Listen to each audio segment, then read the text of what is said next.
భారతదేశం మాజీ ప్రధాని అటల్ బిహారీ వాజ్పేయి విగ్రహ శంకుస్థాపన బీజేపీ రాష్ట్ర ప్రధాన కార్యదర్శి Kostandhra zonal incharge Nagothu Ramesh Naidu party శ్రేణులతో కలిసి చేశారు.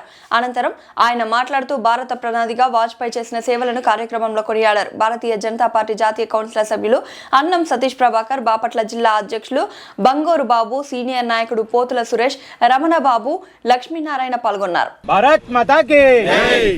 వర్ధిల్లాలి నరేంద్ర మోడీ గారి నాయకత్వం, వర్ధిల్లాలి నరేంద్ర మోడీ గారి నాయకత్వం, వర్ధిల్లాలి నరేంద్ర మోడీ గారి నాయకత్వం.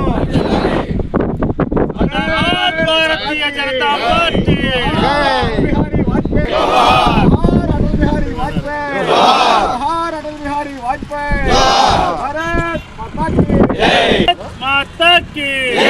భారత్ మాతా కీ జిందాబాద్. భారతీయ జనతా పార్టీ ఈరోజు మనందరి యొక్క హృదయ సామ్రాట్, రాజకీయాల్లో అజాత శత్రువు అటల్ బిహారీ వాజ్పేయి గారు.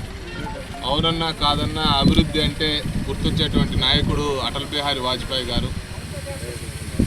ప్రపంచ యవనిక మీద మొదటిసారి మన జాతీయ భాషతోటి మన వాణి వినిపించినటువంటి మహానేత అటల్ బిహారీ వాజ్పేయి గారు.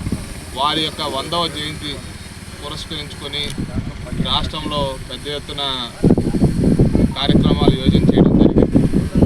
దాంట్లో భాగంగా మన యొక్క బాపట్ల మహానగరంలో అటల్ బిహారీ వాజ్పేయి గారి యొక్క విగ్రహాన్ని ఏర్పాటు చేయాలని చెప్పి పెద్దలు నిర్ణయించారు.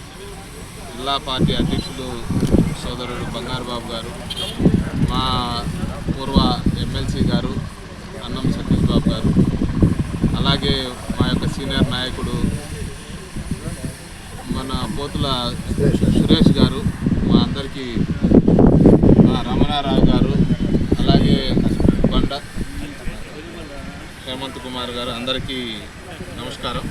సో భారతీయ జనతా పార్టీ ఈ దేశంలో ఒక విలువలతో కూడినటువంటి రాజకీయాలు, అలాగే అభివృద్ధి వైపు ఒక మార్గనిర్దేశం చేసినటువంటి మహోన్నతమైనటువంటి నేతకు మనందరం కూడా స్మరించుకోవాల్సినటువంటి అవసరం ఎంతైనా ఉంది. దానికి సంబంధించినటువంటి కార్యక్రమాలు దగ్గరలో రాష్ట్ర అధ్యక్షుడు పివిఎన్ మాధవ్ గారి యొక్క నాయకత్వంలో యోజన చేయబోతున్నాం. దాంట్లో చొరవ తీసుకొని పెద్దలందరూ కూడా ఈ కార్యక్రమాన్ని అట్టహాసంగా ప్రారంభించడం